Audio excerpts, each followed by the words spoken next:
빛보다 빠르게 슉슉, 바람보다 가볍게 슉슉. 경제 공부 술술. 경제를 알아야 인생의 고수가 된다. 경공술. 경공술 주진우 라이브. 오늘 경제 선생님은 KBS 박종은 기자입니다. 어서 오십시오. 네, 안녕하세요. 네. 제가 기자 시절에요, 경제 어려운 문제가 있으면 박종훈 선배한테 연락해가지고 막 물어보고 그랬었어요. 여러분도 좀 물어봐야 되는데, 그래서 오늘 중요한 문제가 있어서 좀 불렀습니다. 실리콘밸리 은행이 파산한다, 뭐 이런 얘기가 나왔는데, 네. 여기하고는 차원이 다릅니다. 크레딧 스위스, 아니 스위스 은행이 망한다고요? 네. 이거 진짜 충격이죠. 네. 금융의 선진국이기도 하고, 뭐 영화가 보면 진짜 많이 나오지 않습니까? 스위스 은행에 막 예금한다고. 신뢰 대명사예요. 네, 그렇죠. 저 잠깐, 네. 저 지난달에 주진우 라이브 잠깐 휴가 내고요, 스위스, 크레딧 스위스 사람 만나러 갔다 왔어요. 오, 네. 네.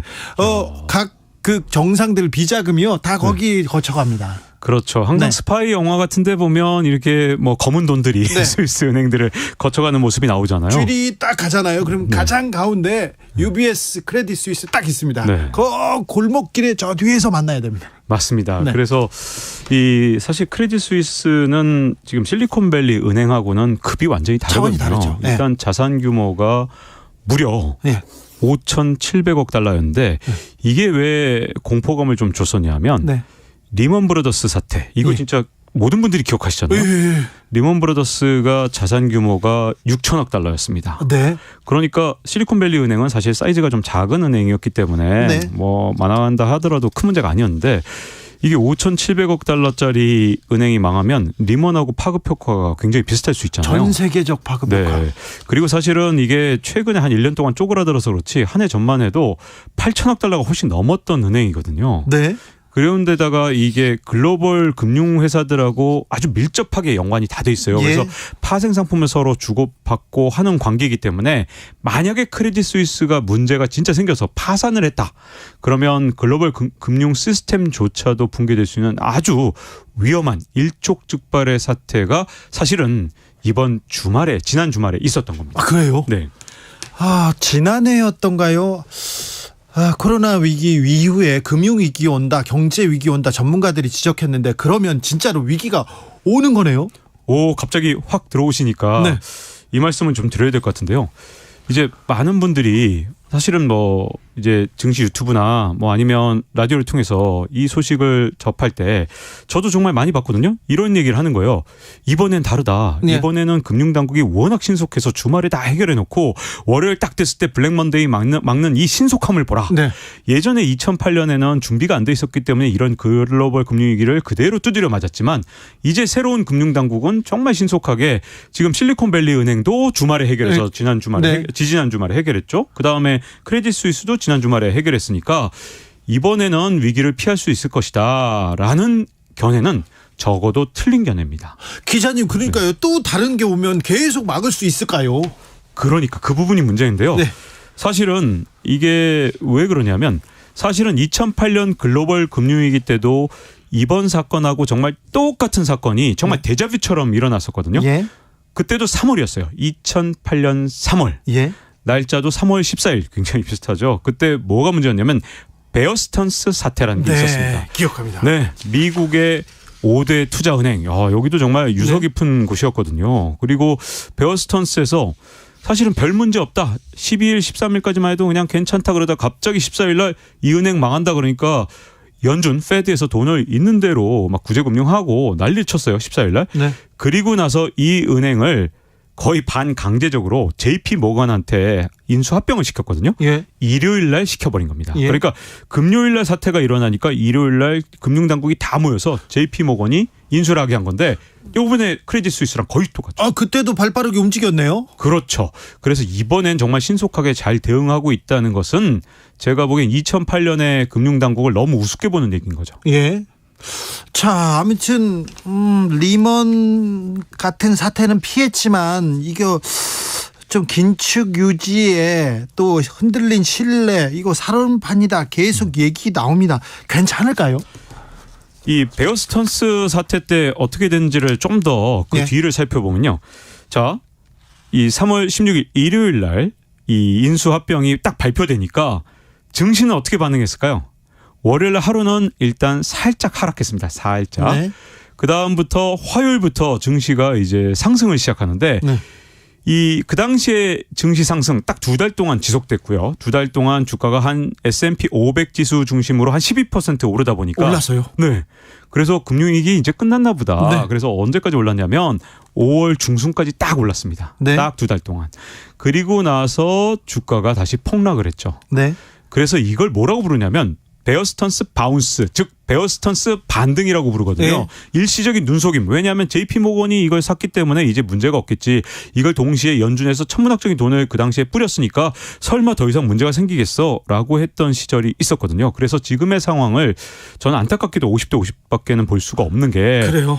그때도 다른 은행들이 진짜 한 달이 멀다 하고 계속 파산을 했기 때문에 결국은 리만 사태까지 그냥 갈 때 리만만 딱 망한 게 아니라 그 뒤로 수많은 은행들이 파산 위기에 처하거나 실제로 파산을 하거나 아니면 다른 은행들한테 인수합병을 반강제적으로 정말 수도 없이 합병을 당했습니다. 그래서 지금 상황이 2008년 3월 그리고 2023년의 3월이 상당히 데자뷰처럼 겹쳐지는 측면이 있습니다. 네. UBS라는 아주 큰 금융그룹에서 크레딧 스위스 인수한다고 했습니다. UBS가 크레딧 스위스 인수하면 이제 좀 안정될 것이다. 급한 불 껐다. 이런 얘기 나오는데 아직도 조금 걱정해야 되는 사안인가요? 일단은 어쨌든 UBS가 합병을 해줬기 때문에 네. 그것만 딱 놓고 보면 와 정말 다행이다. 만약에 인수를 아무데도 안 하고 오늘 월요일을 맞이했잖아요. 네. 저는 100% 오늘 블랙 먼데이가 왔고 예. 금융시장에 진짜 리만 사태만큼 진짜 큰 혼란이 왔을 거거든요. 더 큰 것 같아요. 지금 보면. 어쩌면 그 파장은, 원래 네. 규모나 모든 걸 생각해보고 또 리먼이 갖고 있던 위치나 이런 것들하고 비교해볼 때 크레딧 스위스가 절대 네. 그보다 작지 않거든요. 그렇죠. 그래서 UBS가 인수한 것까지는 참 다행인 것 같습니다. 그런 측면에서는 그래도 어느 정도는 일시적으로라도 좀 금융시장의 안정을 기대해 볼 수 있는 측면은 분명히 있습니다. 자, 우리나라에 미치는 영향은 어떨까요? 우리나라 경제에도 금융당국에도 영향이 올 텐데요. 자, 이게 좀 우리나라 입장에서 진짜 억울한 측면을 좀 하나 말씀을 드려야 되는데요. 네. 자, 지금 현재 미국의 은행들이 망하고 예. 그다음에 스위스의 은행이 망하니까 이번에 어떻게 했냐면 연준도 관심, 심지어 옐런 미국 재무부 장관까지 스위스 은행한테 엄청나게 관심을 가지면서 이 주말 사이에 인수합병을 유럽연합과 미국이 승인을 해줬습니다. 벌써요? 이 승인을 안 해주면 합병이 안 되는 거거든요. 예. 그리고 돈을 같이 풀어요, 미국에서. 예. 그래갖고 이 각국 중앙은행들 모아놓고 같이 선진국 중앙은행들이 돈을 같이 푸는 이런 현상까지 일어났거든요. 선진국 은행이 망하면 이렇게 같이 돈을 푸는 현상이 일어납니다. 그런데 이머징 시장에서 은행이 망하면 어떻게 되는지 우리가 IMF 때 겪어봤죠. 그렇죠. 네, 그때 돈을 풀었습니까? 아니죠. 더 먹죠. 네, 금리 올려라. 네. 그리고 망할 은행 망하게 하라. 네. 이게 IMF 때 있었던 일이잖아요. 네네. 그래서 이머징이나 개발도상국가 또는 선진국 문턱에 있는 나라들, 특히 남유럽 국가들 이런 나라들의 은행이 망하면 망하도록 놔둬라 이렇게 예. 말하거든요. 예. 그래서 비대칭적인 이 금융회사들의 특히 선진국 금융당국의 이 태도 때문에 사실은 하반기로 갈수록 이 자금 사정이 좀 더 안 좋아질 가능성이 굉장히 큽니다.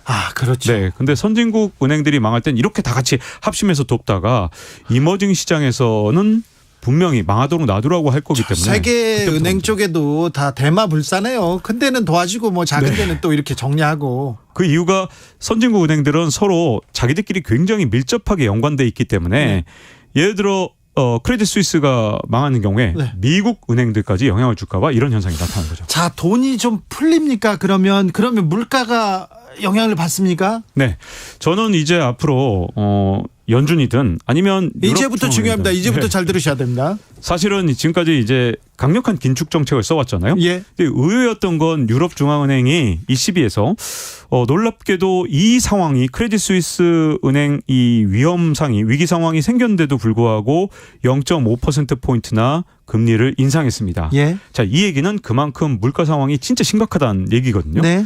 근데 이제 연준으로 다시 공이 넘어왔거든요. 저는 연준이 이제 원래 이제 금리를 올릴 게 한 0.5% 포인트는 올리지 않겠느냐. 지금 현재 물가가 심각하다 여전히 이런 시각이 되게 많았는데 이렇게 은행들이 줄도산을 하는 상황 그리고 어느 게 또 파산을 할지 모르는 상황이 되면 사실 연준은 이제 0.5%포인트 올리기는 굉장히 어려운 상태거든요. 이제 선택지는 0.25%를 올릴 것이냐 아니면 동결을 할 것이냐 이 정도밖에 없는데 0.25를 올릴 경우에는 제가 보기에는 은행들의 자금난이나 아니면 신용경색 상황이 여전히 계속될 거라 네. 또 금융시장에 분명히 파장을 주겠죠. 근데 동결하면 또 문제가 해결되느냐? 그게 아니거든요. 동결을 할 경우에는 아니 그럼 물가는 어떻게 잡아? 라는 생각을 만들어줄 겁니다. 그래서 이번에 파월 연준 의장 그리고 FOMC의 투표권을 가진 사람들의 그 결정이 이제 세계 경제에 엄청난 영향을 이제 곧 미치게 될 것 같습니다. 자, 그래서 좀 쉽게 얘기해 주세요. 이 박정훈 기자님이 은행이 한국은행에도 계셨고요. 경제학 박사세요. 박사 맞죠? 네. 자, 그러니까 쉽게. 네, 이제 쉽게. 자, 금리가 오르나요, 이제? 금리 그러니까 지금 말씀드린 대로 네. 지금 이제 기준금리만 놓고 봤을 때 네. 제가 보기에는 이번에 0.25%포인트를 이번 연준이 네. 올린다 하더라도 네. 그 다음에는 사실상 올리기가 굉장히 어려울 것 같습니다. 그래서 금리 인상 부분 굉장히 좀 제한되지 않을까 하는 생각이 좀 듭니다. 자, 그러면요. 물가는 어떻게 될까요? 환율은 어떻게 될까요? 자, 지금 이제 물가와 환율 이게 정말 앞으로 정말 쉽지가 않죠. 네. 1970년대를 보면 아주 쉽게 사실 미래를 예측할 수 있는데요. 이번에 연준이 이런 어떤 은행들의 혼란에도 불구하고 예. 꿋꿋하게 예. 금리를 인상한다면 제가 보기엔 이번에 분명히 물가를 잡을 수 있을 겁니다. 네. 그런데 만약에 은행들 쪽에서 문제가 생긴 것 때문에 위축돼서 네. 금리 인상을 제때 하지 못한다면 지금 물가 상승률이 가장 최근에 나온 게 2월 달에 한 6% 상승한 걸로 네. 나왔는데 이건 결코 물가를 잡은 게 아니거든요. 예. 미국의 물가 지수가 지금처럼 높은 상황에서 이 상황에서 금리를 제대로 올리지 못한다 그러면 안타깝게도 물가가 다시 튀어오르는 상황이 있을 수 있는데 바로 1970년대 그래서 물가가 한 번에 계속해서 튀어오른 게 아니라 3번에 걸쳐서 튀어올랐어요. 네. 그래서 점점 더 높은 물가 상승률을 보였는데 사실 물가를 잡을 수 있느냐 없느냐는 연준의 의지에 달려있다 해도 과언이 아닙니다. 물가 환율 걱정입니다. 불안한가 봐요, 시장이. 그래서 금값이 오르고 또 가상화폐가 오른다면서요? 네.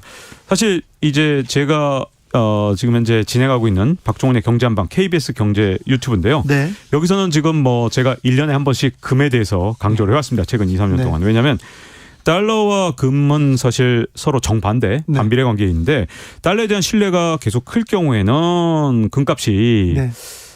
잘 오르지 않습니다. 네. 근데 문제는 달러에 대한 신뢰가 떨어지고 그다음에 우리가 쓰고 있는 종이돈에 대한 의구심이 자꾸만 커지게 되면 이 금값이 자꾸만 반등하는 그런 상황이 있거든요. 근데 네. 지금 그 상황이 시작됐죠. 왜냐하면 그래요. 네. 아니 이거 연준이 제대로 금리를 올려서 물가를 잡을 수 없는 거 아니야? 이런 의구심이 점점 더 커지고 있거든요. 지금 다 네. 그 생각하는 거 아니에요? 그러면 금값으로 자꾸만 사람들이 주의가 그쪽으로 갈 수밖에 없는데 다만 이제 금과 비트코인이 약간 좀 다른 그 암호화폐하고 금이 좀 움직임이 좀 다른 점은 금은 이렇게 이제 달러의 반대로만 움직이는 경향이 조금 더 강하다면 이제 암호화폐 같은 경우는 이제 달러의 대체 자산의 성격도 있지만 아주 이 교묘하게 최근에는 이게 나스닥 지수하고도 굉장히 비슷하게 움직이기 때문에 네. 앞으로 금과 이 암호화폐 가격은 지금처럼 연준이 딜레마에 빠지면 빠질수록 아마 많은 사람들이 더 관심을 갖게 될 것 같습니다. 자, 그러면요. 또 구체적으로 네. 좀 쉽게 물어볼게요. 지금 금에 투자해도 됩니까? 진짜 굉장히 어려운 질문을 해주셨는데요. 저는 사실 이거 빠져나갈 수 있는 걸 제가 2년 전부터 네. 경제한방에서 진행할 때마다 항상 말씀을 드렸는데 네. 금은 유명한 사람들이 이미 얘기해 놓은 게 있습니다. 레이 달리오 이 사람이 별명이 헤지펀드의 제왕이잖아요. 네. 칼 아이칸 기업 사냥꾼으로 불리는 아주 세계적인 투자자입니다. 네. 이분들이 레이 달리오는 전체 투자 포트폴리오의 7.5% 그리고 칼 아이칸은 한 10% 정도를 갖고 가는 게 좋다. 근데 다만 금이라는 게 좀 지속적으로 오르는 뭐 주식 같은 뭐 좀 그런 자산하고 약간 성격이 다르고 위험을 해지하는 자산이거든요. 네. 그렇기 때문에 가격이 떨어졌을 때 계속해서 지속적으로 사모으는 방식이 어쨌든 원론적으로 해지용 자산은 그게 조금 더 위험을 회피하기 자산이니까 네. 그런 방식으로 사모으는 게 조금 더 오히려 좋겠죠. 투자할 때 금을 가지고 뭐 일확천금은 안 되고요. 네. 그냥 금이 떨어졌을 때 좀 안정자산으로 좀 사놓으면 된다 이런 식으로 투자하는 게 좋다 이거죠. 그렇죠. 네. 네. 환율은 지금이 1311원대입니다. 네. 1400원대까지 갈 가능성이 있죠 지금.